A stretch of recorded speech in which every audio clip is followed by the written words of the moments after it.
Primero que nada, agradecerles por la asistencia a este conversatorio. El SICOP les da la bienvenida a esta actividad. Mi nombre es María Fernanda Morera, soy la actual presidenta del SICOP. Para los que no nos conocen, somos una asociación sin fines de lucro que fue fundada en el año 2012 por un grupo de profesionales y estudiantes en el campo de arquitectura, historia y otras disciplinas.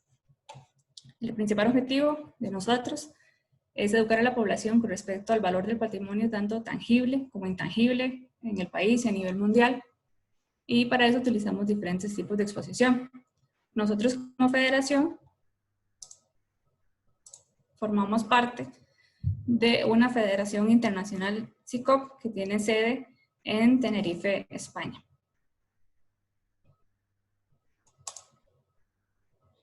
Realizamos diversas actividades y eventos que tienen como fin divulgar el patrimonio y generar una difusión del conocimiento. Lo que queremos es que todas las personas que forman parte de nuestras actividades se eduquen y sepan tener herramientas para ayudar en la protección del patrimonio. Buscamos realizar actividades que sean innovadoras, por ejemplo, rallies, recorridos teatralizados. Una de las actividades que repetimos constantemente es el Art City Tour. También hacemos investigación sobre temas relevantes en relación con el patrimonio. Buscamos que esa investigación tenga una calidad técnica y científica, que sea accesible a todo el público y que tengamos una propuesta de abordaje innovadora. En este conversatorio vamos a explorar el pasado y el presente del Sanatorio Durán, haciendo un viaje en el tiempo desde el pasado hasta la actualidad.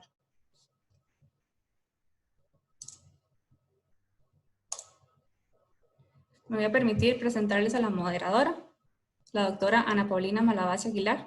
Ella es doctora en Historia con énfasis en Historia Social, de la Medicina y de la Salud Pública. Es docente e investigadora en la Universidad de Costa Rica. Le cedo la palabra a Ana Paulina para dar inicio al conversatorio.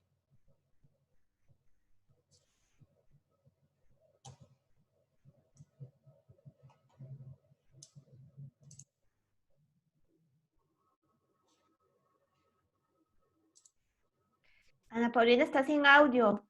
Activa el micrófono. Muy buenas tardes. Un problema técnico, no había abierto el audio.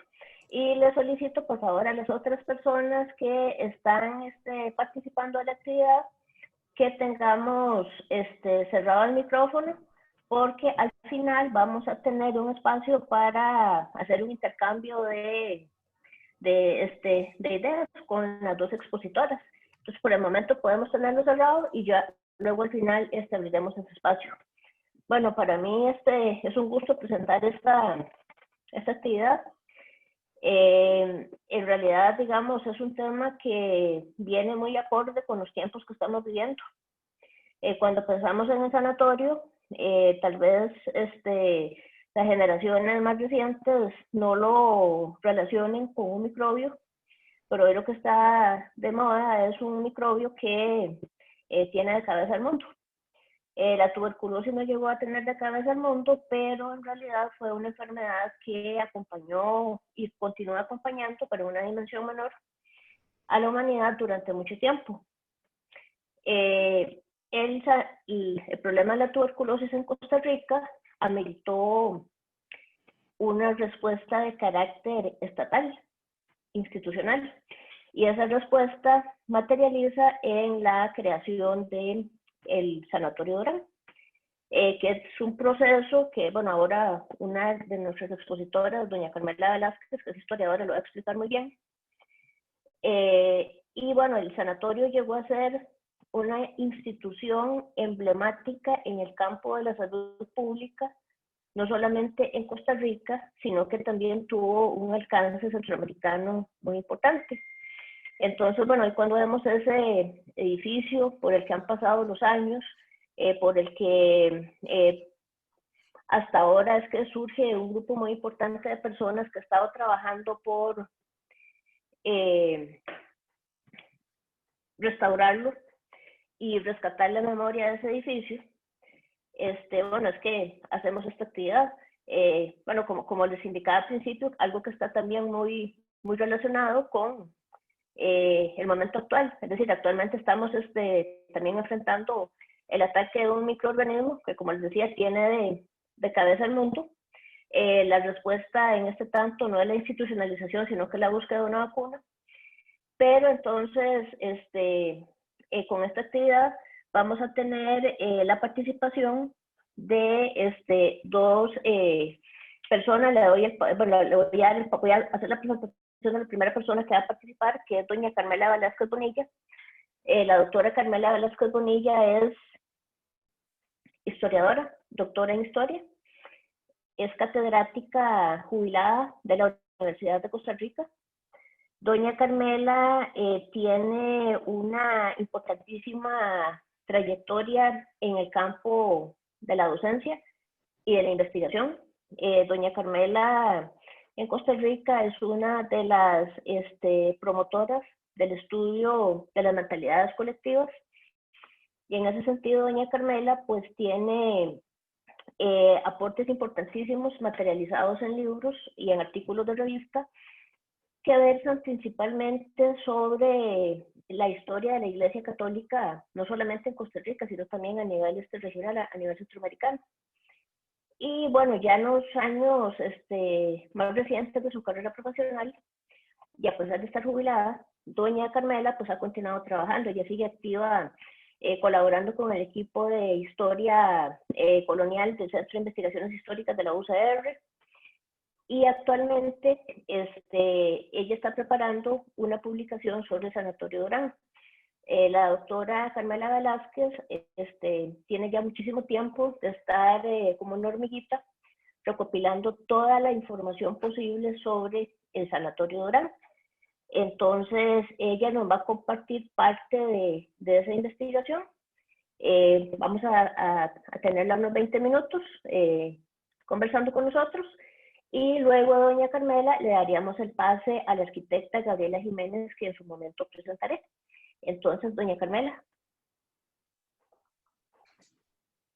Bueno, buenas tardes. Un grandísimo gusto de estar aquí y de estar hablando de un tema que me ha sido apasionante hace ya mucho tiempo y del que espero poder hacer el libro. Muchas gracias al CICOP, a todos estos muchachos tan amables conmigo.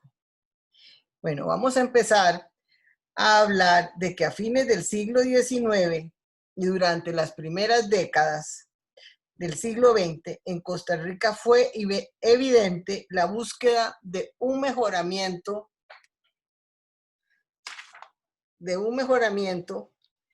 en las condiciones higiénicas y por consiguiente de la salud y de la población.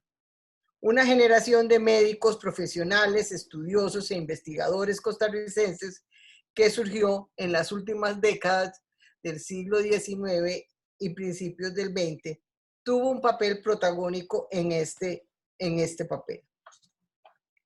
Entonces vemos aquí una foto muy interesante que es un congreso panamericano que se llevó a cabo en 1910, y el edificio que ustedes tienen atrás es el antiguo edificio del Congreso Nacional donde está hoy el Banco Central.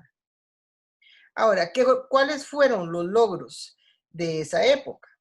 Entre los logros que se señala la modernización del Hospital San Juan de Dios, la creación del Asilo de Locos, que luego fue conocido como Asilo Chapuí, la fundación de un sanatorio para tuberculosos y la Escuela de Enfermería.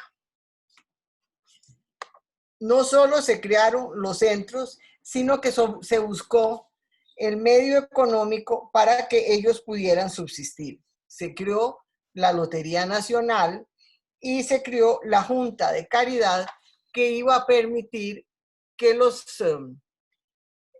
centros se pudieran sostener. Ahora vamos a hablar de la tuberculosis. Es una enfermedad pulmonar conocida como tisis o consunción, dado que parecía que consumía a sus víctimas y dejaba esqueletos a su paso. El bacilo responsable de esta enfermedad, el Microbacterium tuberculosis, fue descubierto descubierto por el doctor Koch en 1882, de transmisión aerógena, o sea, por las gotitas que se sueltan al hablar, como se habla ahora de lo que estamos viviendo. Provoca la inflamación, vean qué interesante, de los tejidos orgánicos infectados. Ella tuvo la época más fuerte entre 1780 y 1880. No quiere decir que ahí fue donde paró, porque si nosotros pensamos que el sanatorio de nosotros fue creado en 1918 y todavía la tuberculosis es una enfermedad fuerte. 110,000 estadounidenses en el siglo XIX morían al año de tuberculosis, y en el caso de Inglaterra, 1 de cada 4 muertes se daba por la misma enfermedad. Costa Rica tenía una mortalidad de 3.49 por la tuberculosis.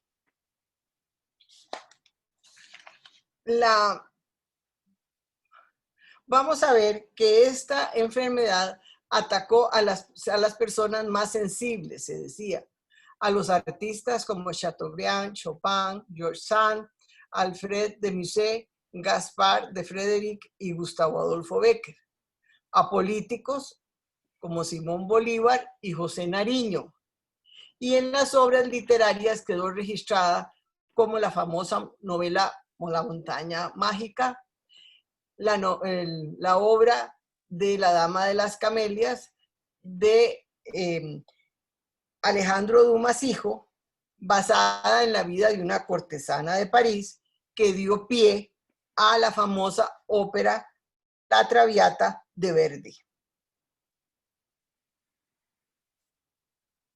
Entonces, era una necesidad muy grande la búsqueda de la cura. Viene el doctor Bremer, que sostenía que la tisis, porque como les dije, se llamaba tisis o consunción, era el resultado de la incapacidad de que el corazón no permitía hacer circular la sangre, lo que mejoraría con la reducción de la presión atmosférica, que incrementaría la función cardíaca y con ello la circulación pulmonar.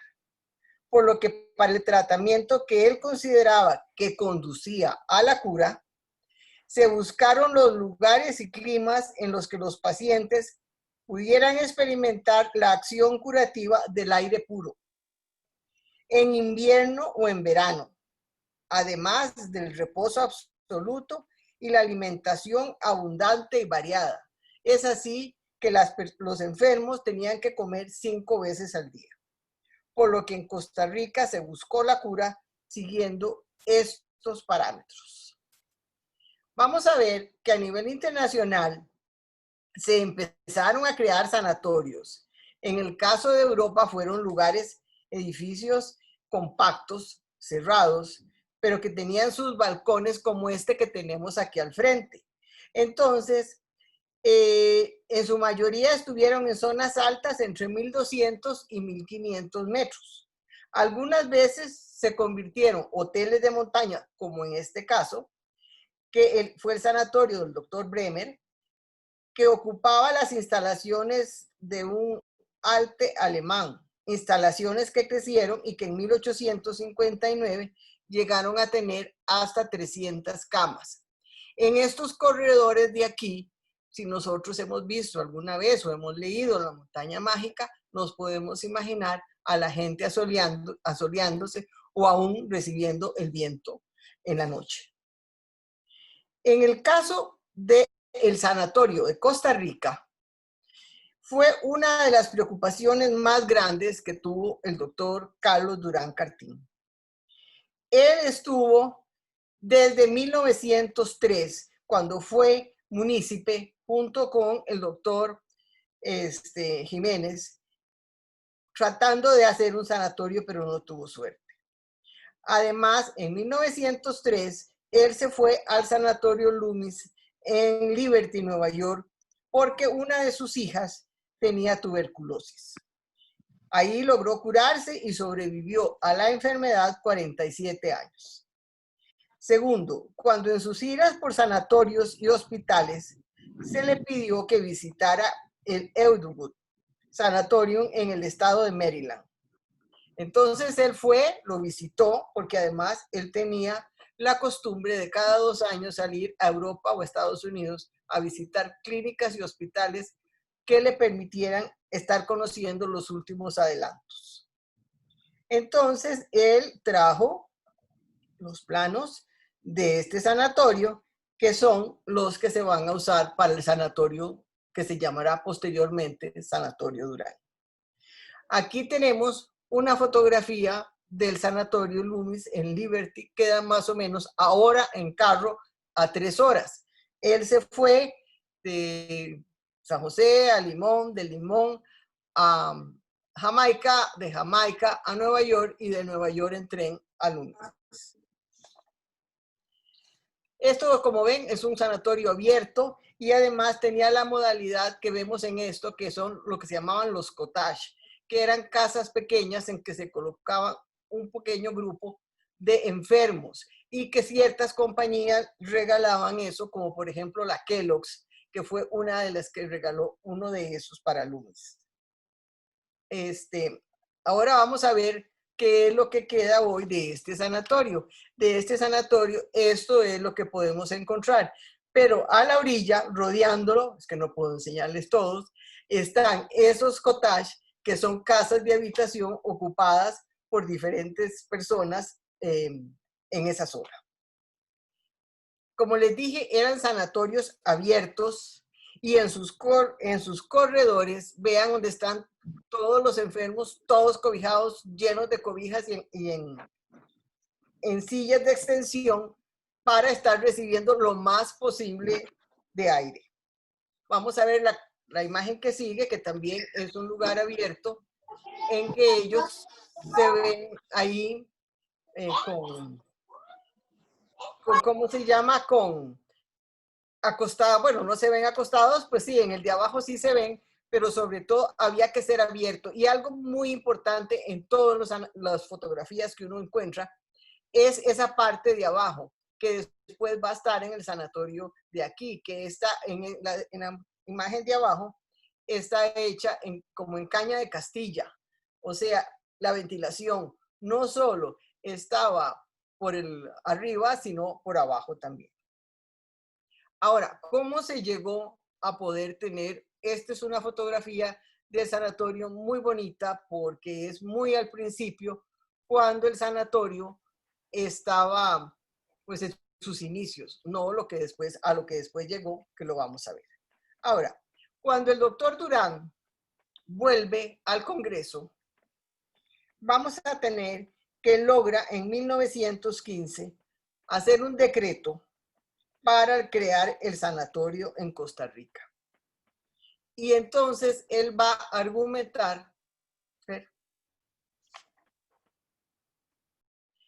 para lograr la aprobación que en Costa Rica la mayoría de las personas se hayan afectadas por la tuberculosis, porque él sostenía que la tuberculosis no se adquiría de grande, sino que venía desde niño. Y las estadísticas en las que él creía mucho demuestran que este mal ocupa uno de los primeros lugares entre las causas de defunción. La enfermedad puede curarse en sus comienzos con una serie de medidas como el cambio de clima, el reposo, la alimentación adecuada.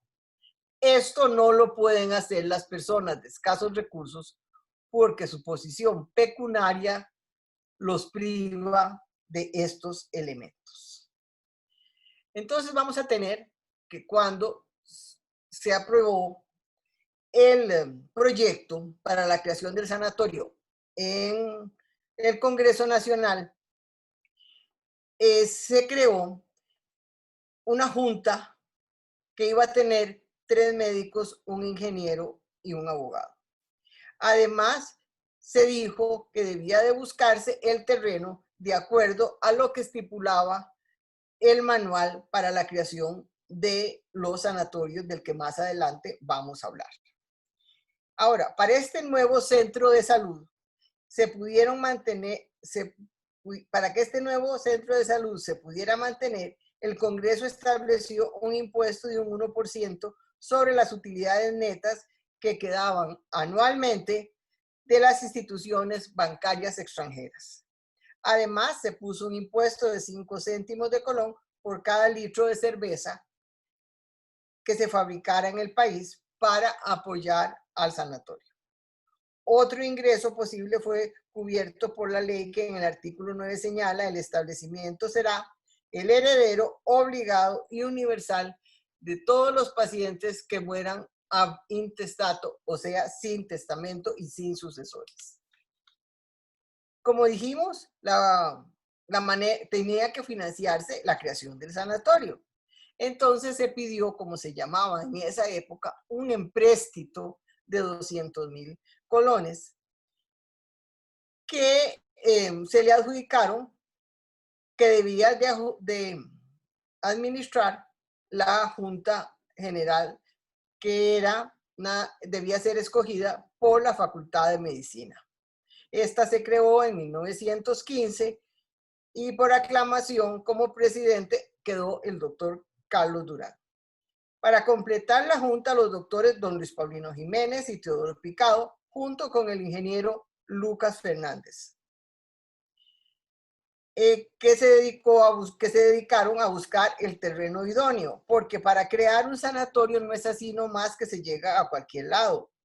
Tenía que tener una serie de cumplimientos, como por ejemplo, tenía que tener bastantes horas de sol. El viento debía de correr de determinada manera. La humedad del aire, la temperatura, las horas de sol y otros datos importantes que se debían tomar en cuenta para el establecimiento de un sanatorio. Luego de hacer varias incursiones en otros lugares, se escogió el lugar llamado Los Horcones en Tierra Blanca, que ustedes lo tienen aquí al frente. A más de tener las condiciones climatológicas, estaba probado que tenía agua potable y tenía otro elemento sumamente importante, que era la cercanía con el ferrocarril, que estaba, la Norden lo tenía, y que estaba a 14 kilómetros de Cartago. El sanatorio estaba a 14 kilómetros de Cartago, donde pasaba el ferrocarril. Además, el ferrocarril les trajo las diferentes cosas que trajeron para el sanatorio y les cobró la mitad del flete. Ahora, vamos a hablar propiamente de la construcción. Como les dije, eran una serie de elementos muy importantes. Además de los planos traídos por Durán, existían asociaciones como la The National Association para el Estudio de la Prevención de la Tuberculosis, a la que Costa Rica pertenecía. Y luego de consultarle lo referente a la construcción, se aprobó todo lo dispuesto y se dio inicio al sanatorio. Esto que tienen ustedes aquí a la derecha es un manual para hacer sanatorios de 1911. En ese manual se explica absolutamente todo lo necesario, desde lo que está dentro, desde los costos.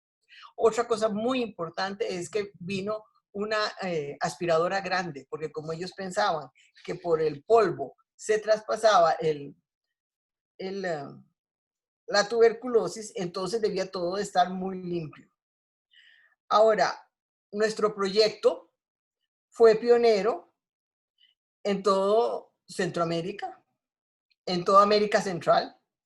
Todavía no existía ningún centro para curar tuberculosis. Alrededor de 1938 se hizo uno en El Salvador. Salvador y Guatemala trataron de hacer uno en la zona de los Altos.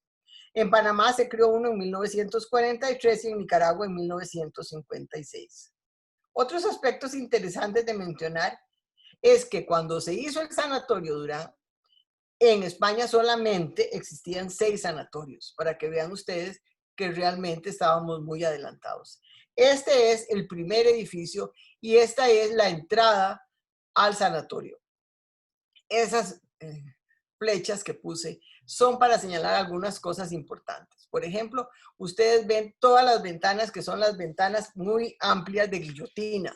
Esas ventanas debían de mantenerse abiertas todo el día para que circulara el aire. Después vamos a ver que está construido de madera. Abajo vemos que tiene caña de Castilla para hacer ese como enrejado, para que por ahí también circulara el aire. Vemos los corredores, o sea, que era una cosa típica de esos edificios, y vemos, por supuesto, como cualquier edificación de esa época, eran muy altas sus paredes. Podemos ver los otros edificios que fueron construidos al principio también en las siguientes fotografías. Este fue el pabellón de varones. Aquí se pueden ver, ya se ven mejor las ventanas y se ve toda el esqueleto de la parte de abajo. Continuemos con la parte del ingreso. ¿Lo ven? Todos los corredores de madera, como los de muchas casas que nosotros, bueno, ustedes no, los más jóvenes no, pero yo prácticamente crecí en una casa así. En cuanto a la construcción de los edificios, se utilizaron maderas de nuestro país, como el roble negro, cedro y pochote, así como la caña de Castilla. También con madera nacional se fabricaron los armarios, sillas, mesas, estantes para el uso de los médicos. La ropería se trajo a los Estados Unidos de Norteamérica, al igual que la loza, la cristalería, los clavos, la techumbre, la tubería, cerraduras, bisagras, lavabos, calefactores, camas de hierro para enfermos y aparatos de succión.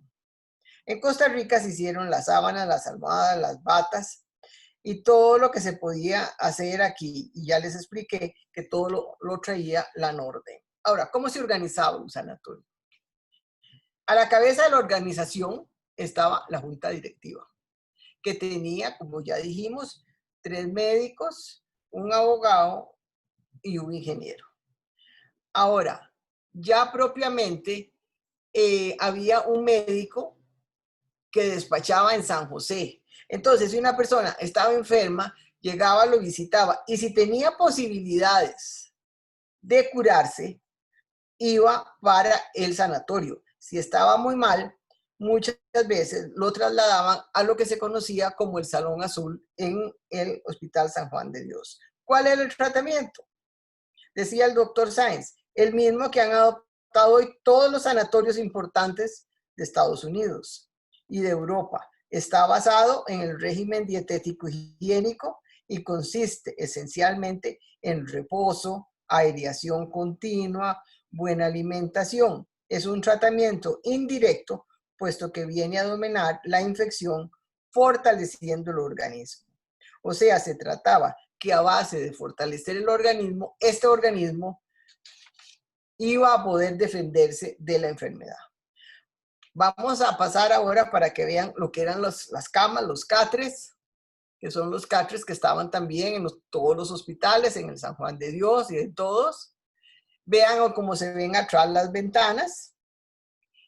Y yo me pongo a preguntar una cosa que se pegaba tanto y vean a todos pegaditos, pegaditos de las camas, ¿verdad? Bueno, continuemos. Aquí vemos también parte de las enfermas. Vean cómo se ve la limpieza. Parece mentira cuando uno entra ahora al sanatorio que estos eran los salones del sanatorio. Ahora, al sanatorio no solo llegaba gente de San José o de Cartago, llegaba gente de todas las provincias, de Alajuela, de Guanacaste, de San José, de Punta Arenas, panameños, colombianos, nicaragüenses, salvadoreños, un inglés, españoles, un chino y un persa, esto en el año 1924. Desgraciadamente no se puede hacer una historia más profunda de esto porque el archivo no presta los expedientes porque dicen que son información sensible. Bueno, pasemos para agilizar un poquito. Vamos a ver que algo muy importante para el sanatorio fue la llegada de las Hermanas de la Caridad de Santana, que se dedicaron a cuidar a los pacientes. Ellas fueron las mismas que estaban en el asilo Carlos María Ulloa. Ellas convirtieron el sanatorio en un lugar que se autoabastecía porque tenían siembras de verduras, ellas tenían patos, tenían gallinas, ahí se destazaba la carne y llegaban hasta hacer jamón. Pasemos, por favor. Vamos a ver que el sanatorio tenía su lugar su dentista. También tenía su laboratorio, si quieren, agilizamos un poquito, ¿ver? Tenía su laboratorio de microbiología. Y entonces vemos que era como decir una ciudad. Esta era la cocina, que esto es de más adelante, porque vean que estas son ollas de esas de presión grandes. Y también vamos a ver que posteriormente al sanatorio llegaron, esta es la mesa de operaciones, y que al sanatorio llegaron los niños, no desde el principio. Vean qué belleza de fotografía donde están todos los chiquitos en sus cunitas y cuidados por las monjas y las enfermeras. El sanatorio, como dije, creció. El sanatorio llegó a tener 400 camas. Ahora que estamos con el asunto de las camas, imagínense lo que era tener un lugar con 400 camas solo para la tuberculosis. Este es no el último edificio, porque el último es el que está enfrente, pero este edificio tiene un valor muy importante también, porque se construyó con las donaciones de todos los costarricenses, con una campaña que hizo el doctor Antonio Facio. Ahora, ¿qué se hacía en el sanatorio? Como los enfermos debían de tener un gran reposo, los sacaban a los jardines, los aireaban, y era muy poco lo que podían ellos caminar por ahí por su misma enfermedad. Pasemos. Esto es unas fotografías del sanatorio. La de la izquierda mía es el sanatorio visto desde arriba, vean cómo fue creciendo. Y después las otras son unas fotografías, uno es del UMIS y el otro es del Sanatorio Durán. Ahora, en cuanto a las distracciones, la empresa Urbini y Facio, los que eran dueños del Cine Variedades, llevaban cine gratis. Mucha gente les iba a dejar revistas para que se entretuvieran. Como les dije, las monjitas tenían patos. Llegaron a tener hasta tepezcuintles, porque a un médico que estaba ahí le gustaban. Entonces, eran muchas las cosas que se podían comer. Para terminar, vamos a tener unas maravillosas fotografías tanto del doctor Juan José Pucci como de Gustavo Valle. Pero como conclusión, mientras yo voy a decir la conclusión y ustedes ven las fotos, el sanatorio es algo maravilloso. Es algo que ha sufrido los avatares del tiempo, que no ha tenido el cuidado que debía tener, que no se ha apreciado ni lo que fue, ni lo que es todavía, porque tiene más de 100 años. Su edificio está en ruinas y descuidado, y tiene falta de respeto de la gente y de algunos otros más. Además, en él participaron trabajadores y donaciones de todos los costarricenses. Al cerrarlo en 1976, fue usado como cárcel y han llegado a hacer barbaridades que han permitido como carreras de motos a nivel interno. Entonces yo les pido como que nos ayuden en la lucha para poder tratar de ir salvando el sanatorio Durán. Muchas gracias.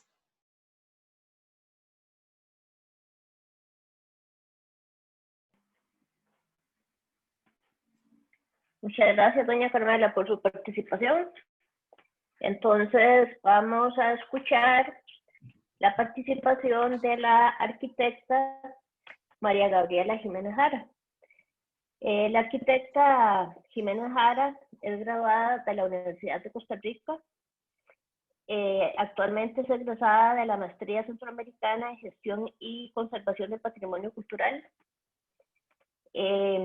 La arquitecta Jiménez ejerce su profesión en la rama de la gestión y la conservación del patrimonio histórico-arquitectónico.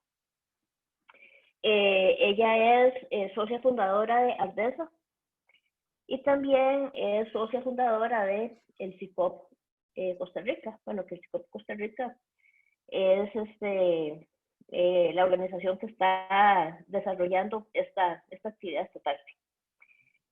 También ella pertenece a la Comisión de Patrimonio del Colegio de Arquitectos de Costa Rica y finalmente funge como suplente en la Comisión Nacional de Patrimonio.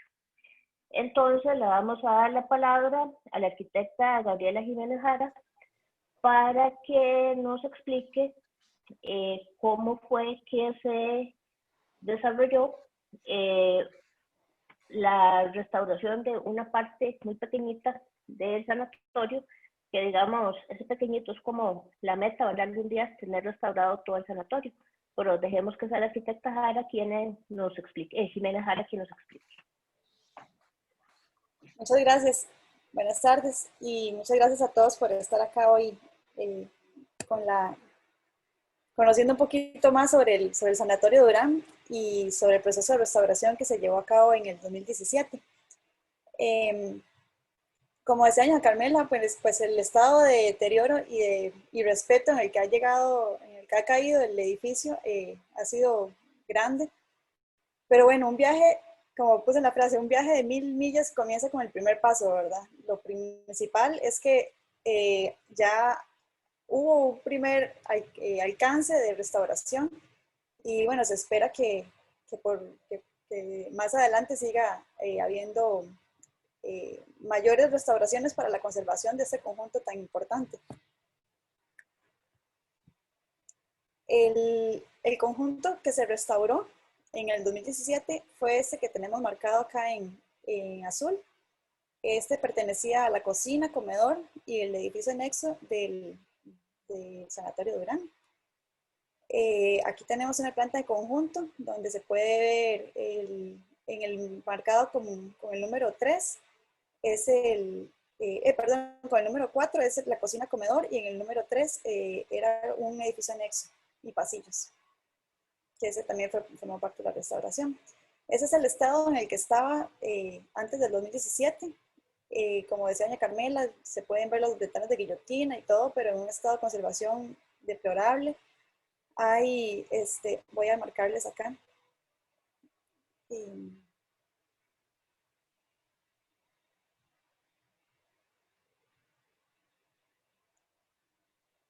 Aquí, por ejemplo, pueden ver cosas como esta, unos baños que eran completamente nuevos y pues como un agregado horrible para el edificio. Este otro agregado que está acá también es otro baño, que fueron como pegas que se le empezaron a hacer a los edificios y así en todos lados.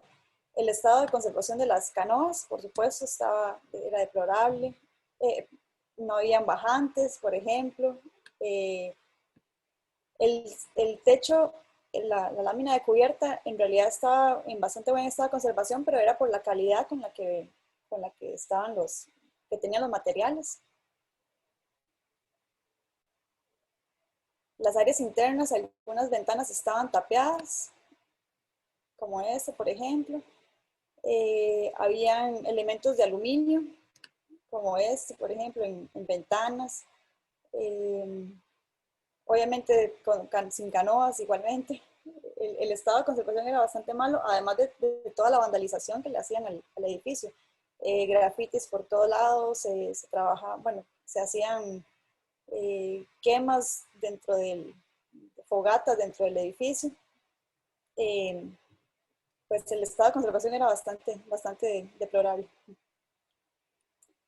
Es por esto que, bueno, el edificio se presentó en una propuesta del certamen Desarrollando Nuestro Patrimonio. En este caso, quien lo ganó fue el equipo Tesseract, que estaba conformado por la arquitecta Adela Chavarría y el arquitecto Jorge Cotero. Ellos, bueno, también pertenecen al equipo de amigos del Sanatorio Durán. Y bueno, la empresa encargada de la restauración fue la empresa de Ingeniería en Pintura Industrial y Arquitectónica, IPIA, y la directora técnica fue esa servidora. El primer paso con el que iniciamos el trabajo de restauración fue la limpieza. La limpieza fue súper importante porque teníamos que eliminar todos los agregados del edificio y además una limpieza general porque el edificio había estado en abandono desde los 70s. Entonces, fue, bueno, desde antes tal vez, pero en los 70s ya se dejó de usar. Y el primer paso fue limpiar todas las áreas del cielo, incluso con espátula, porque ya esto que ven aquí es ceniza volcánica de la erupción del Irazú. Esto se tuvo que hacer limpieza con espátula y con medios manuales. Y bueno, se sacaron cantidades impresionantes, como esta montaña, por ejemplo, que era parte del cielo raso y que le estaba generando incluso peso al edificio. Se hizo demolición de los agregados. Acá era donde estaba el baño que les marqué al principio. Todo esto lo estaba tapando.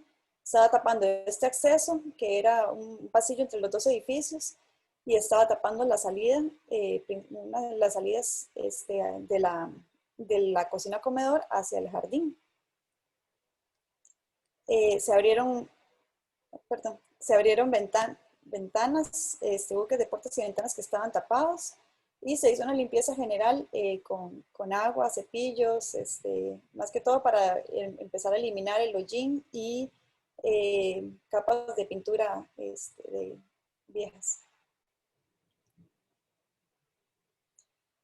Los espacios se transforman porque durante una restauración no se pretende que el edificio continúe siendo el mismo edificio que era antes, debido a que estamos en otra época y que, bueno, pues la intención es que los edificios se usen. Si los edificios no se usan, se deterioran con mayor rapidez. Es por eso que donde ven el número 4, acá por ejemplo, esta es el área de cocina-comedor. La que está marcada en rojo, esta área tenía una particularidad que si ustedes ven en la fotografía de la derecha, la primera, esta es la fotografía original de esta área.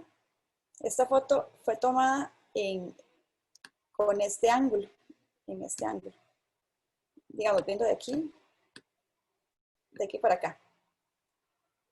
Entonces, si pueden ver, se puede ver esta puerta y esta puerta. Es esta fotografía que vemos, la segunda. Ese fue el estado de conservación en el que encontramos el edificio. Si pueden notar, ya no existía piso de mosaico hidráulico, se fue cambiado por loseta de barro. Y lo que sí se conservaba y lo que sí se mantenía era el azulejo que estaba pegado en las paredes, que es este mismo. Ese sí se conservaba. Sin embargo, una de las decisiones fue eliminar esa pared, porque la intención era que este edificio fuera utilizado como un comedor de una cafetería. Y esta pared les iba a cortar bastante la circulación entre espacios. Entonces, lo primero que se hizo también como parte de las modificaciones fue eliminar esta pared, que era la pared que veíamos en la fotografía anterior. Y se procedió a también, a bajar estas ventanas. Estas ventanas en la fotografía original estaban llenas hasta aquí, pero para mantener la homogeneidad de todas las fachadas se mantuvo la misma altura de las demás y se instaló un sistema de ventanería en guillotina, como eran las originales. Aquí podemos ver el espacio. Se le instalaron ventanas de madera, igual, de guillotina. Se conservó en este espacio, posiblemente a lo largo de los años, demolieron el bloque de muebles de cocina que estaba ubicado en esta área. Sin embargo, para mantener como la huella histórica de ese mueble, se mantuvo, lo que se hizo fue pintar y mantener un color homogéneo en esta área, no, tratando de no simular este mismo azulejo ni nada por el estilo, sino más bien tratando de rescatar esa huella. Y bueno, estas fotografías de abajo son ya del espacio que ocupó la parte de la cafetería cuando ya empezó a funcionar. El edificio anexo también sufrió varias modificaciones. En realidad ese edificio más bien sí se conservó casi en su totalidad como estaba. Lo que se hizo fue básicamente restaurar paredes, limpieza de cielos, restauración de pisos. Sin embargo, como eliminamos los baños que estaban agregados en la cocina-comedor, era importante renovar una batería de baños para hombres y para mujeres. Es por eso que se tomaron los antiguos, que eran estos, y esos tenían un ingreso por los costados, se subía en la rampita y se ingresaba por acá. Esto era bastante impráctico porque no se veían muy bien los accesos y no era tan fácil ingresar. En la propuesta de doña Adela y don Jorge, los baños iban a tener ingreso por el pasillo. Este es el pasillo que une a los dos edificios. Entonces lo que se hizo fue abrir puertas por estos sectores. Y si quieres pasamos a la siguiente. Entonces este era el estado original. Estas eran las únicas dos ventanas que había. Y se abrieron dos buques más a los extremos para abrir cada baño independiente que ingresara desde el pasillo. El material de construcción se utilizó el mismo. Este es el material constructivo. Es armadura de madera con una lámina de Bordomex, de malla expandida, y tenía una capa de concreto. Incluso los buques que se abrieron se restauraron con el mismo sistema constructivo, y las áreas que estaban abiertas que tuvimos que cerrar también se hicieron con el mismo sistema constructivo. Este es el estado de los baños. Esos baños quedaron habilitados 4 baterías de baños. Los pisos se conservaron, los pisos originales. Sí se le agregó un azulejo a las paredes, pero si quieres pasamos a la siguiente. Los lavamanos sí se rescataron. Aquí les voy a hacer una serie de muestras de fotografías que representan como pequeños grandes cambios. Esto es la fachada principal de la cocina-comedor. En la parte de arriba pueden ver el estado de conservación en el que se estaba antes de empezar el proyecto, y este fue ya el estado de entrega del edificio.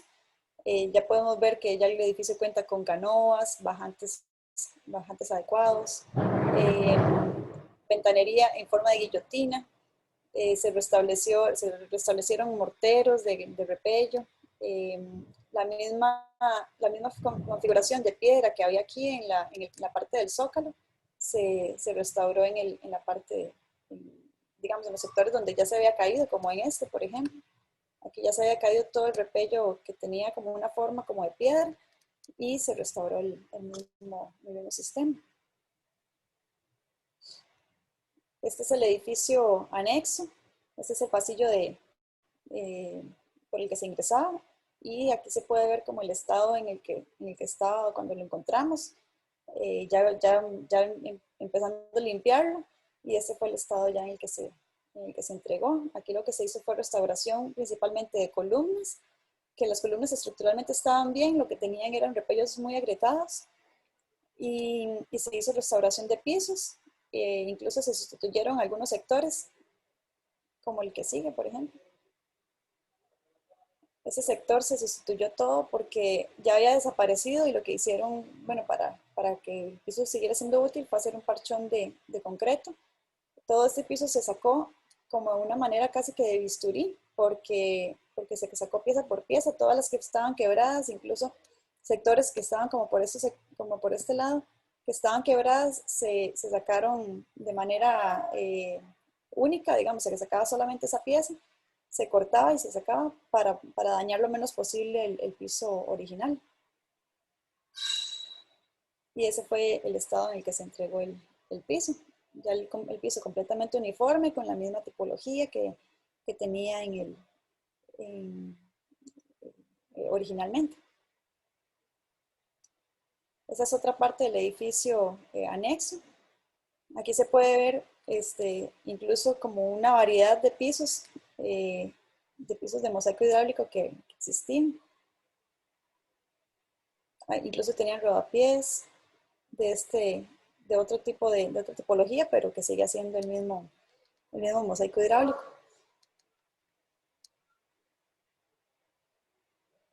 Esto fue un gran acierto también, que los dos edificios estaban separados constructivamente porque fueron construidos en épocas diferentes, pero en algún momento lo que hicieron fue techar los dos edificios juntos. Entonces tenían un gran problema con esta canoa, porque los dos techos venían a caer sobre la misma canoa. Lo que se hizo fue separar los techos, separar las aguas y hacer una canoa interna, pero independiente para cada uno de los edificios. Eso aligeró bastante, le dio carácter a cada uno de los edificios y se trató de hacer una propuesta de diseño que no compitiera con el edificio original. Además, bueno, es parte importante que todo el edificio, durante la restauración, se le cambió la parte eléctrica al 100% y se instalaron sistemas de alarma contra incendio, detección de humo y sí. En la cocina se conservaron bueno, estos muebles existían, estos eran los originales, estos de concreto. Se conservaron esos muebles originales, pero se les hizo una intervención para poderles agregar las llaves de agua potable, fría y caliente para el correcto funcionamiento de la cocina, porque la intención era que el edificio siguiera funcionando como cocina. La adaptación también se hizo hacia los baños de la ley 7600. Estos baños, este es en el edificio de la cocina-comedor. Este es el único sector donde se rescató el piso de mosaico hidráulico que podíamos ver en la primera foto. Pero bueno, y estos son los lavatorios que se rescataron del edificio anexo. Estos se conservaron originales porque se conservaban 4. Entonces se trató de conservarlos para que fueran muestra de un accesorio de la época. Esta es una foto comparativa de los dos del edificio como lo encontramos y como quedó después de la restauración. Estos jardines,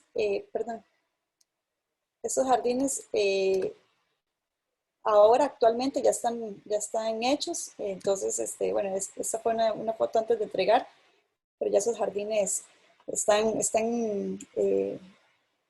muy bonitos y las personas ya pueden accesar a esta área y caminar entre ese espacio. Estas son algunas fotografías de la parte externa. Ahí se pueden ver cómo se homogeneizó todas las fachadas con las ventanas de guillotina en madera y cómo se restauraron todas las paredes internas y externas. Incluso el portón, si quieres pasamos a la que sigue.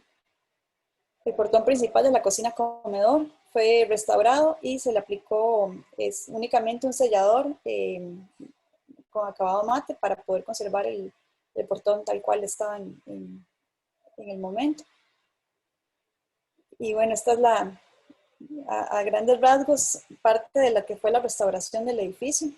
Como dije al principio, es un primer paso para todo lo que hay que hacer en el Sanatorio Durán, porque si vemos la comparativa de cómo está el edificio que está anexo, bueno, pues el estado es muy, muy triste, pero bueno, por algo se debe empezar.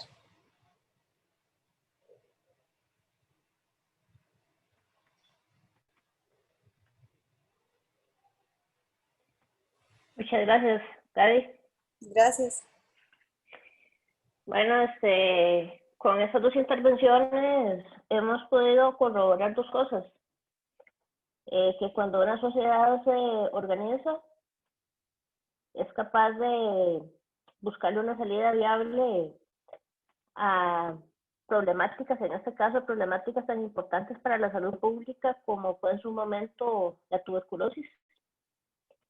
Es decir, es una iniciativa que tiene obviamente un liderazgo muy marcado, el doctor Durán, pero también es esa capacidad de movilización que tiene el doctor Durán para que el gobierno responda, la sociedad se organice y esa institución pueda materializar.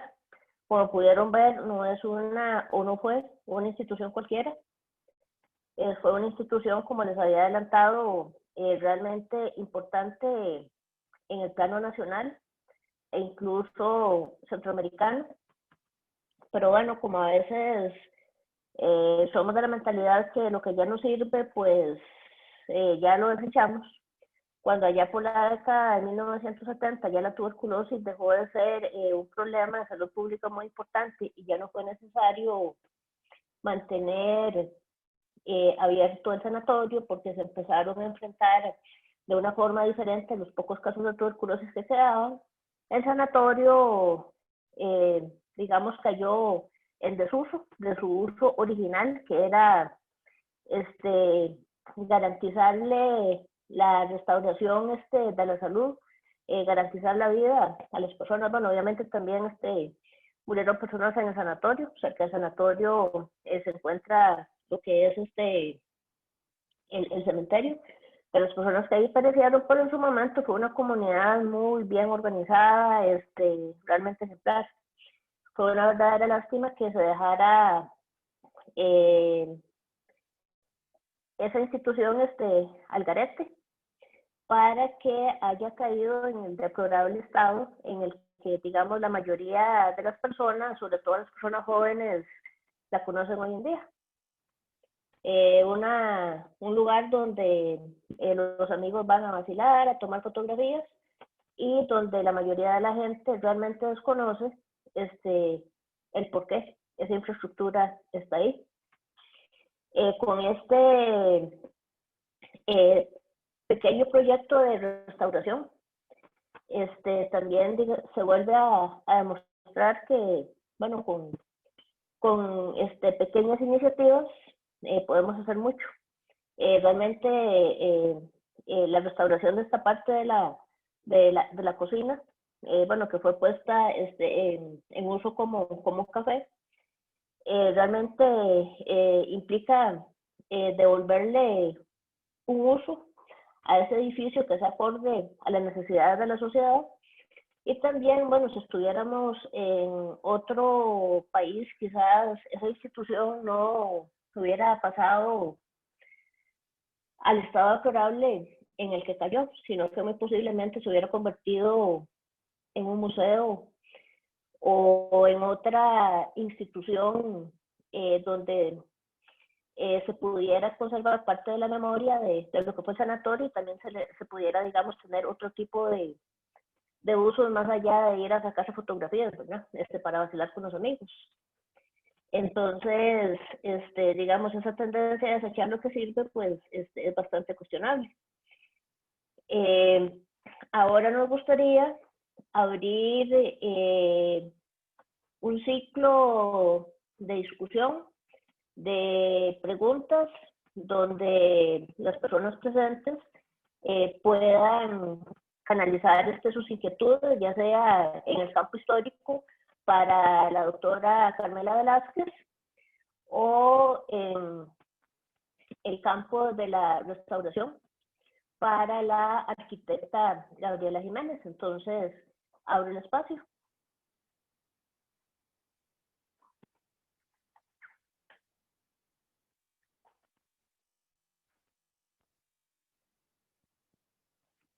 Bueno, veo, por ejemplo, que por acá nos está preguntando José Pablo que por qué se cerró el sanatorio en lugar de utilizarlo de otra forma. ¿A quién pertenece ahora el sanatorio? Doña Carmela. Bueno, como dicen ahora, muy buena pregunta, como dicen ahora todos ante las preguntas que se hacen. En primer lugar, la cura de la tuberculosis tuvo un cambio. Entonces ya se empezaron a usar medicinas, ya no va a ser solo la alimentación y el sol y, como les dijera, y el reposo. Entonces ya no tenían necesidad de sostener eso. Ahora, no tenían necesidad y se hizo un edificio en la zona de los hospitales, que es el hospital geriátrico ahora. Ese lo hizo el doctor Blanco Solís. Entonces se trasladaron los pacientes que quedaban ahí. Ahora, ¿en qué se convirtió? Porque eso pasó a manos del gobierno y se transformó en una cárcel o reformatorio de muchachos que fueron los que francamente lo deshicieron. Se quemó toda la parte del pensionado, se quemó una cocina muy grande que había atrás. Y hoy, ¿a quién pertenece? Pertenece a una cooperativa que se llama UPA Nacional, que es la que está ahí, la que recibe los domingos las visitas, que son muchas, pero nada más puedo decirles. ¿Algo más que quieran saber? Que es una tristeza que ese edificio, porque podría estar sirviendo. En un momento se pensó que fuera una universidad de altura, porque acuérdense que por ahí hay muchos siembros, hay mucha agricultura, pero ya lo deshicieron y tampoco después se ha cuidado. Yo sé que es muy caro, las restauraciones son caras y cuidarlo también, pero sí, yo creo que se pudo haber hecho un esfuerzo más grande. Quizás aquí sumándole a la respuesta de doña Carmela, también podríamos considerar que el sanatorio se cierra a principios de la década de 1970, porque, bueno, ya la cantidad de casos de tuberculosis había disminuido, y también porque en 1974 la Organización Mundial de la Salud empieza a promover la vacunación masiva de la BCG, que es la vacuna que contra la tuberculosis. Entonces, digamos, ya como decía doña Carmela, existiendo estas herramientas, bueno, antes de la vacuna ya también se habían implementado antibióticos. Entonces, eso hace que ya en realidad la institución, digamos, sanitariamente ya no tenga razón de existir, porque ya los casos se van a poder manejar en un espacio más pequeño. E incluso actualmente la tuberculosis, pues, pocas veces, si es de este tiempo, necesita algún tipo de internamiento. Es decir, hay personas que la desarrollan por X o Y circunstancias y también pueden recibir un tratamiento en su domicilio. Eso sí, con un fuerte control por parte de los EBAIS a los que asisten, etcétera, etcétera. Por aquí nos pregunta Laura Rodríguez que si hay algún programa contemplado para continuar con la intervención de los edificios subsiguientes. Esta es una pregunta para el arquitecto Jiménez.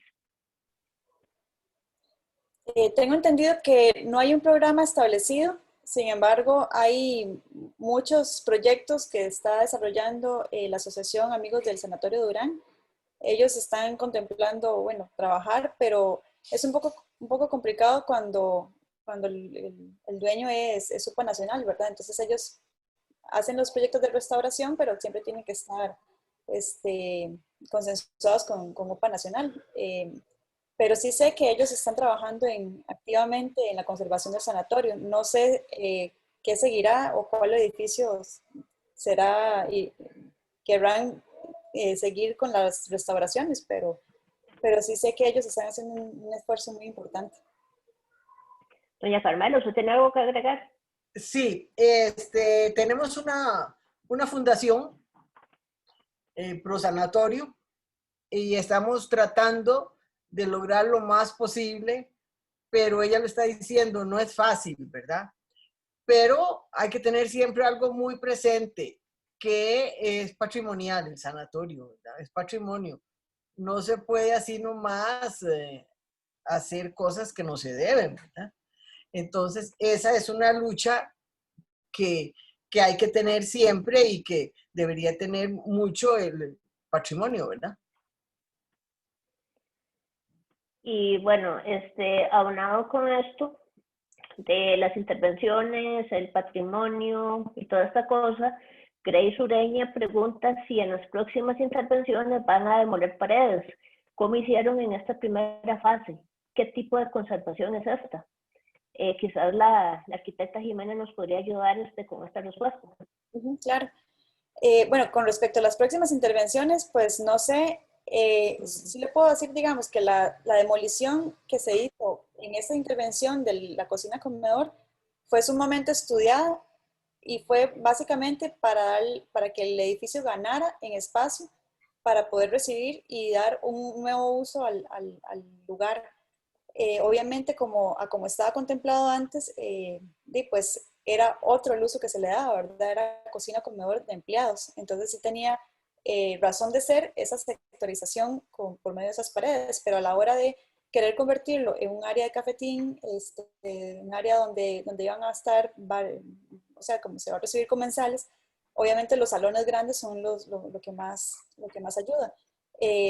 Digamos, esta demolición fue sumamente estudiada, no fue antojadiza. Y eso se tiene permitido cuando pues el edificio necesita ser usado. Y en las próximas fases no sé qué vendrá. Eso sí, no tengo conocimiento. Gracias. Otra pregunta que hacen es ¿en qué año fue la remodelación? Fue en el 2017, ¿verdad? En el 2017. Se inició en enero del 2017 y se entregó en mayo. La reinauguración fue en junio. Muy bien. La arquitecta Nancy Reyes pregunta directamente a la arquitecta Gabriela Jiménez lo siguiente: el diseño interno de la cafetería lo realizaron directamente los ganadores del certamen, UPA Nacional o los actuales administradores de la cafetería.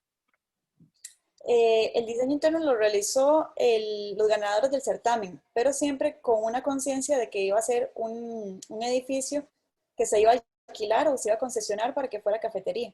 Esto porque ya UPA Nacional les había mencionado sobre su necesidad de recibir a los visitantes que llegan al sanatorio con un espacio donde pudieran quedarse a comer, pudieran tomarse un cafecito.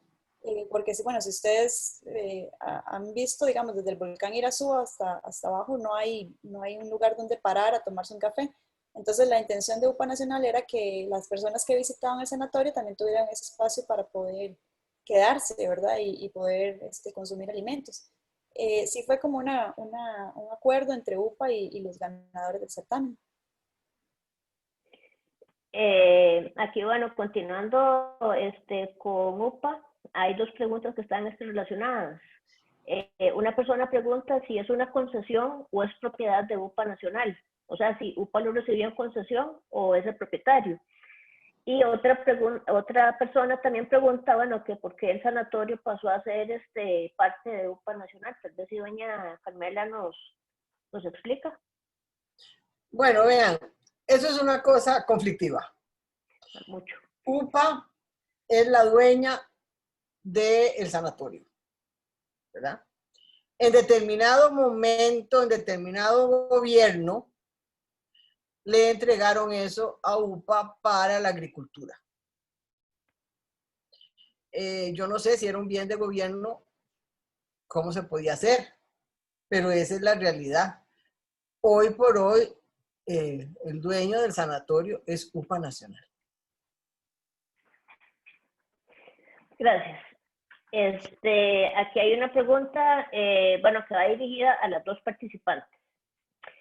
Y es la siguiente: con respecto a la madera utilizada en el primer o primeros edificios,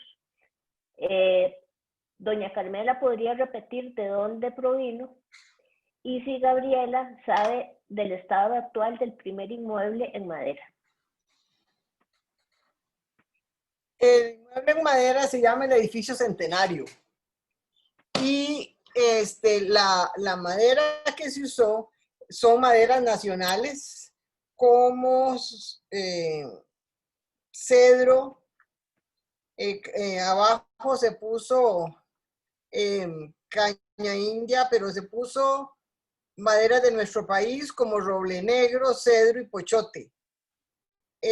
Fueron maderas que se cortaron en determinado momento, no me pregunten en cuál porque no sé, ¿verdad? Para que duraran más, y que era la costumbre, que el doctor le encantaba construir, o sea, le preocupaba que la construcción fuera duradera, fuera buena. Y entonces él visitaba todas las semanas a caballo, aún de 70 años, ¿verdad? Porque él murió a los 73.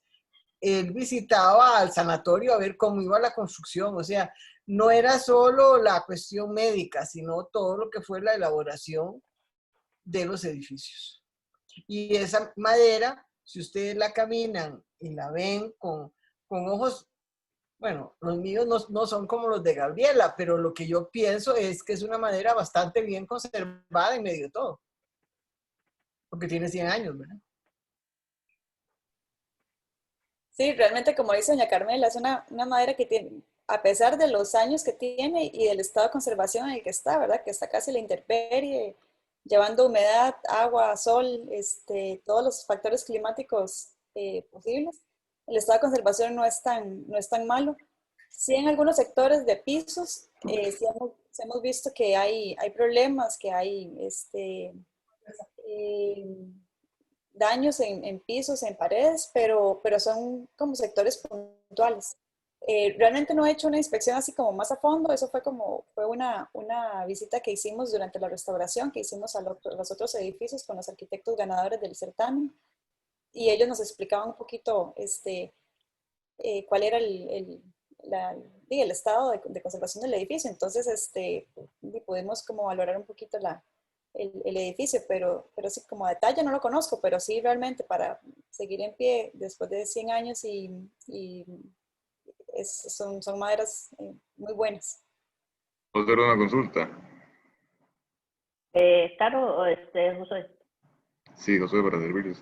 No, eso sabemos, la madera, nos dijeron que es madera nacional y demás, pero ¿de dónde se sacó? Vea, exactamente no sé, porque ningún dato, ninguna habla de eso. Yo he oído el cuento de que en carreta subían la madera, de que el doctor se preocupaba por que fuera bien cortada, pero yo no te puedo... Exactamente, esa es la idea que tengamos, por lo que es la conservación del medio ambiente y demás. Entonces, como para Pero no, claro, yo no sé, no te puedo decir esas cosas con porque certeza, sí. tienes que tener presente que hace 100 años, ¿verdad? Ok, Y listo. que no es como ahora que uno piensa mucho, me imagino, dónde vas a cortar un árbol, ¿verdad? Hace 100 años de eso y puede ser que sea más o menos de la zona por la cercanía, por Claro. el transporte. Ujú. Pienso que el transporte era una cosa difícil, porque ese camino, pues era un camino que no era camino, ¿verdad? Era entre Sí, barro y diferente, todo claro. eso. Ujú. No era tan tipo modernizado, se puede decir, ¿no? Más que modernizado como tipo, pues, de... Es que no se puede decir urbanismo porque no es tan urbanizado, entonces, pero sí, le capté la idea. Ok. En relación con este mismo tema, la persona que puso el tema sobre la mesa de discusión, que es José Pablo, dice: genial que sean maderas nacionales, hay esperanza de conseguir materia prima para restaurar. Por acá también nos preguntan, y es para doña Carmela, bueno, ¿qué se conoce con respecto al cementerio que se ubica a 500 metros del sanatorio? Sí, claro, yo tengo una foto y Pero bueno, que ahí se enterraban a los que se morían, porque además la gente, la familia no quería que se los trajeran porque existía pues el cierto miedo a la enfermedad, ¿verdad? Y entonces ahí hay fotos donde lo están llevando algunos para enterrarlos. Está como en la parte alta y nada más, ¿qué más les voy a contar, verdad? Ahí les hacían su misa, porque acuérdense que había una capilla y después los enterraban ahí mismo, los mismos trabajadores, eso sí me lo contaron porque yo tengo una entrevista como de 25 trabajadores con permiso de poderlas utilizar. Ellos mismos hacían las fosas para enterrarlos. Claro, no podíamos pasar todo hoy, ¿verdad? Pero realmente el sanatorio está muy bien documentado. Hay muchísima foto interesante y si ustedes ven en el mismo periódico, en las fotos antiguas de La Nación y ahora en Facebook, constantemente salen fotografías del sanatorio porque a la gente o tuvo un tío o un primo o un vecino o un conocido y mucha gente iba los domingos a verlos. Entonces tomaban fotos y realmente la información del sanatorio a nivel de archivos también es increíble. Con el pequeño inconveniente, perdón por la intervención, de que no podemos tener el rostro humano de quienes estuvieron ahí porque no tenemos acceso a la información nominal, es decir, a la información que contiene nombres, y eso siempre va a representar un gran vacío en la investigación, porque no es solamente la institución, también son los seres humanos de carne y hueso que estuvieron ahí, que se curaron o que murieron en esa institución.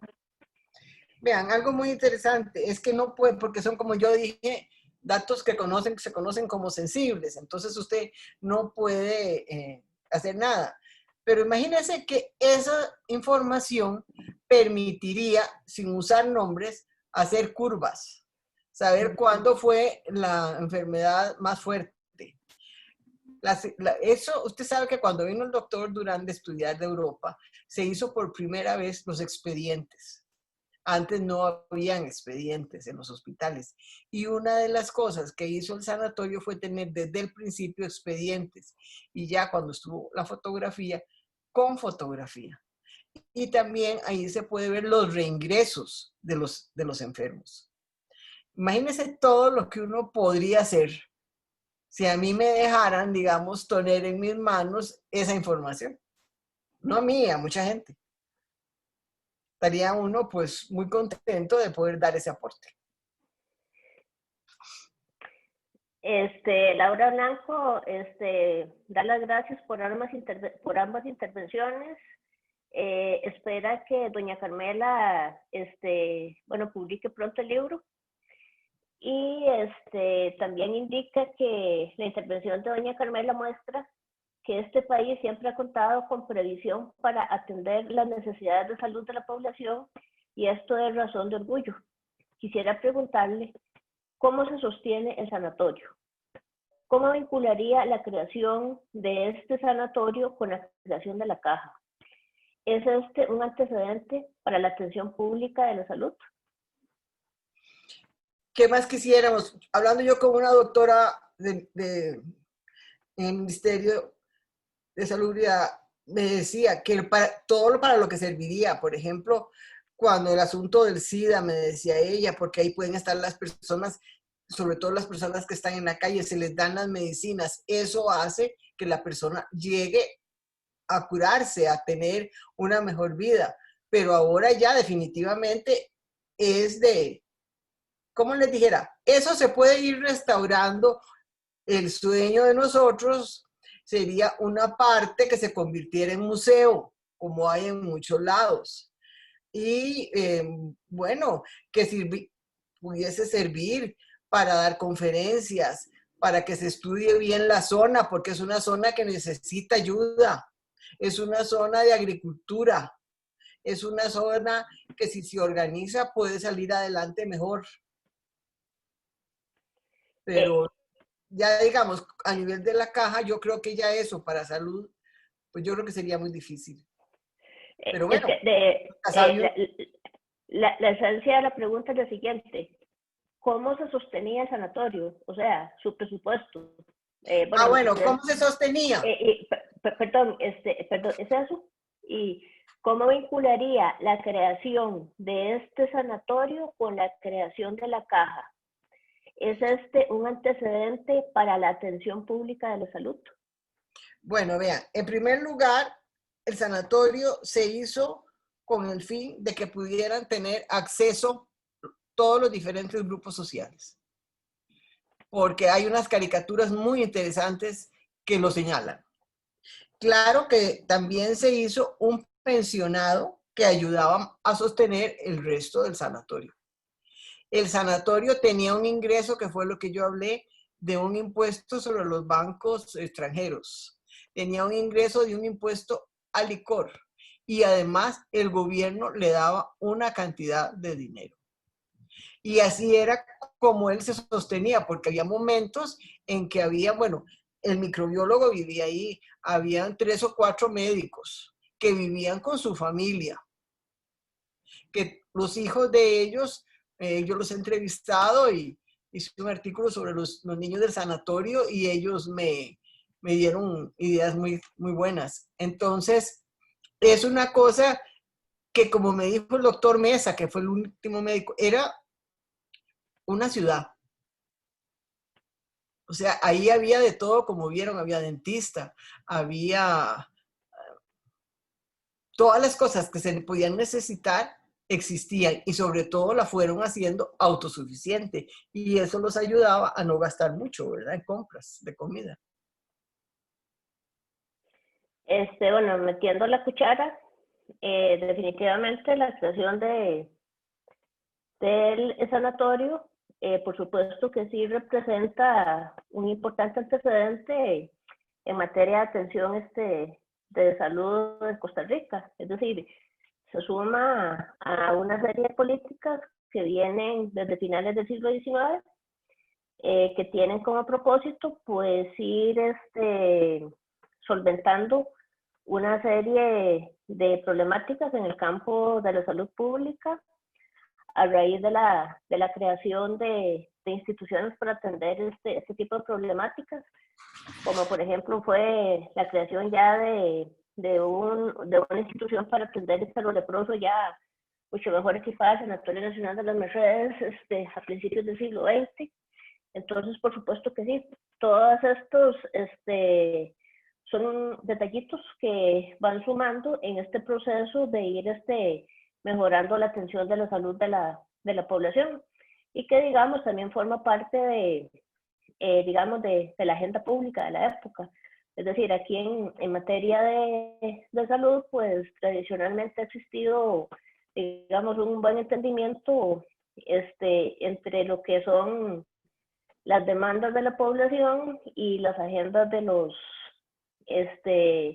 las personas que están en el proceso de toma de decisiones en ese momento, aparte que teníamos una comunidad médica, también con, digamos, una excelente preparación y una gran sensibilidad hacia las problemáticas de la población.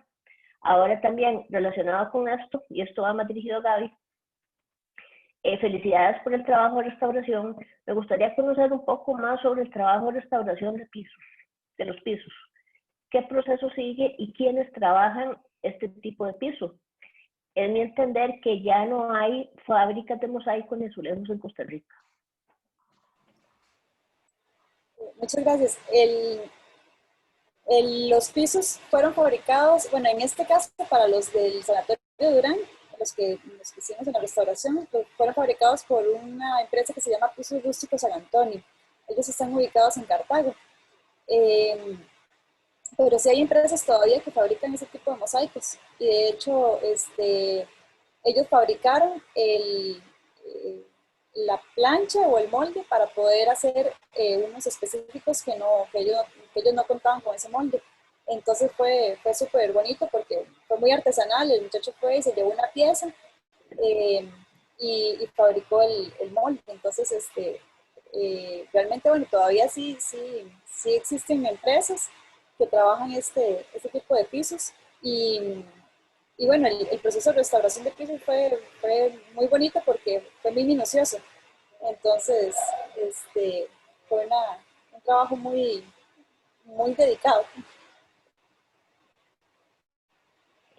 Por aquí hay un comentario de Andrea Jiménez que indica que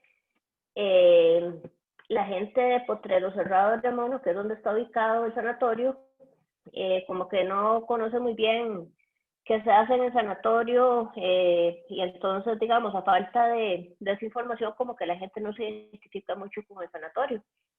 Entonces, no sé si alguien quiere hacer algún comentario al respecto. Es decir,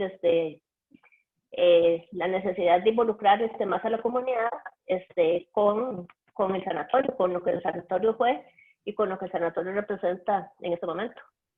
Sí, claro, tiene toda la razón y nosotros empezamos un proyecto, pero ahora no se puede hacer porque empezamos visitando las escuelas, visitando los colegios para informarles pues a las personas jóvenes lo que fue el sanatorio, lo que ha sido, ¿verdad? Y el cuidado que debe de tener, porque, digamos, muchísima gente de la zona trabajó en el sanatorio.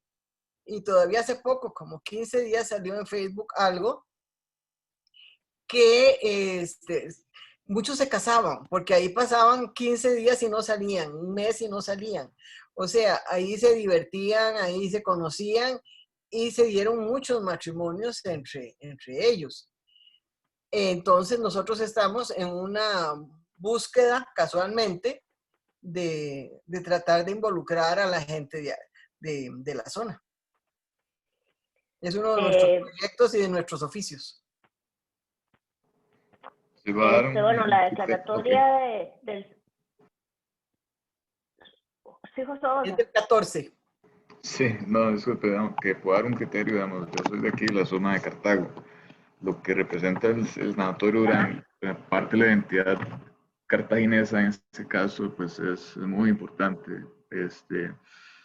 Precisamente por la labor que tuvo, ¿verdad? Lo que es en este caso el doctor Carlos Durán, por lo que es la sanación de lo que es los enfermos de tuberculosis, ¿verdad? Digamos, siempre hemos recordado, es un tema de conversación, pues, cultural aquí en lo que es nuestra provincia.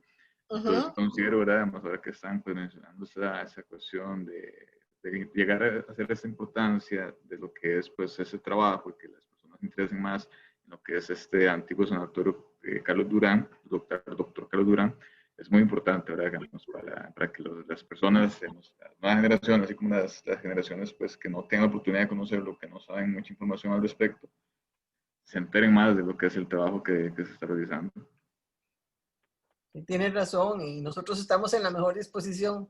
Claro, claro. De tratar de dar charlas. Ana Paulina me lleva a darle a los futuros médicos y ¿cómo se llama? Porque yo personalmente admiro muchísimo la construcción del sanatorio, lo que fue el sanatorio, Claro. todo el grupo que lo trabajó, ¿verdad? Sí, yo tengo un pariente que trabajó ahí. ¿Ah, sí? Ajá. Sí, Dino era, no recuerdo el apellido, Brenes Alvarado. Pero es lo que te digo, que todo el mundo tuvo a alguien ahí, o trabajó, o viajó allí, o tuvo un enfermo, aunque antes se ocultaban, ¿verdad? Los nombres de los enfermos. Siempre se decía, el doctor Durán tuvo una parienta. Yo vine y dije, era la hija, ¿verdad? Y entonces es como tomarlo desde otro cariño al sanatorio. Claro. Bueno, el sanatorio fue declarado patrimonio el 11 de agosto de el 2014 y aquí hay una pregunta muy interesante. En un edificio declarado patrimonio puede ser modificada la infraestructura, bueno, que es digamos la pregunta que muchas personas siempre tienen cuando se está hablando de patrimonio en Costa Rica.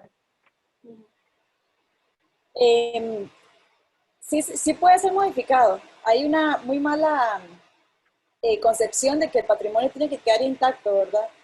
El patrimonio puede ser modificado, pero no de una manera antojadiza, ¿verdad? Siempre tiene que ser respaldado y bien estudiado por la modificación.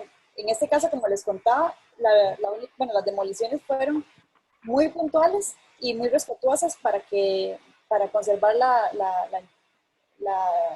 entero el edificio, ¿verdad? Sí se pueden hacer modificaciones, pero que sean siempre conservando la idiosincrasia del edificio, que no altere la estructura, la parte estructural, y que se justifique desde una parte del uso, que realmente es lo principal en un edificio, ¿verdad? Que siempre vaya a tener un uso.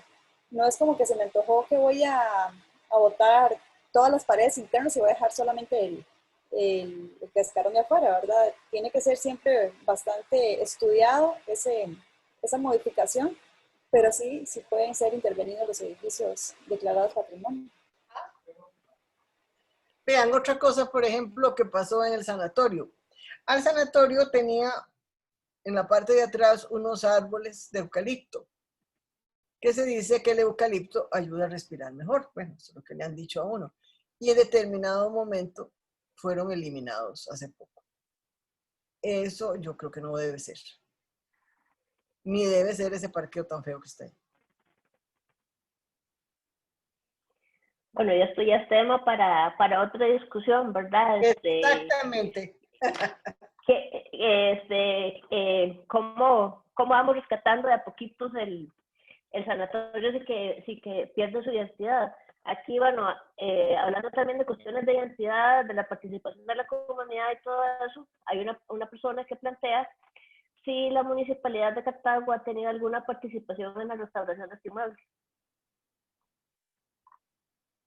Bueno, en estos momentos no, y acuérdense que pertenece a la Municipalidad de Oriamuno, el sanatorio.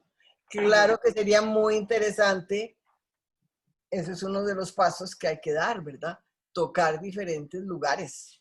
Así como se está restaurando San Lucas, yo creo que el sanatorio merece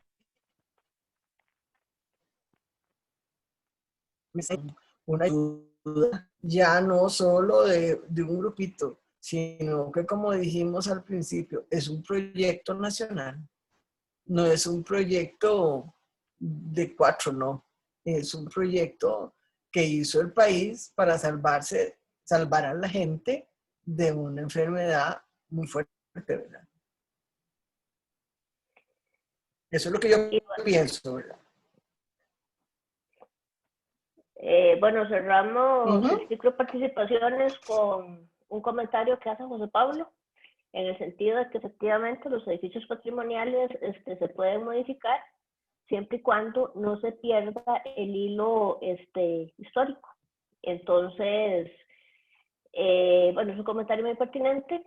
De mi parte, quisiera darle las gracias por haber estado esta tarde aquí presentes en esta actividad. Por favor, no se empiecen a ir porque tenemos que pasarles por ahí unos anuncios muy importantes. Vamos a cerrar con la presidenta del SICOP Costa Rica, María Fernanda, que les va a pasar por ahí una información muy, muy importante. Y de mi parte, muchísimas gracias. Muchas gracias a ese panel de lujo por la intervención tan provechosa. De parte del SICOP les agradecemos a todos los que estuvieron presentes en este conversatorio. Y bueno, un pequeño anuncio antes de cerrar, es que estamos buscando incorporar nuevos miembros al SICOP. Realmente no, el único requisito es querer trabajar en pro del patrimonio. Queremos más bien enriquecer la asociación con personas de diferentes disciplinas. Por el momento la mayoría somos arquitectos, historiadores, entonces buscamos que cualquier persona que tenga el deseo de trabajar se pueda unir a la asociación.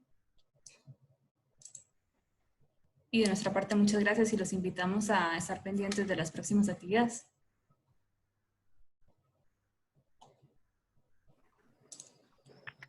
Muy buenas tardes. Bueno, buenas tardes y muchas gracias.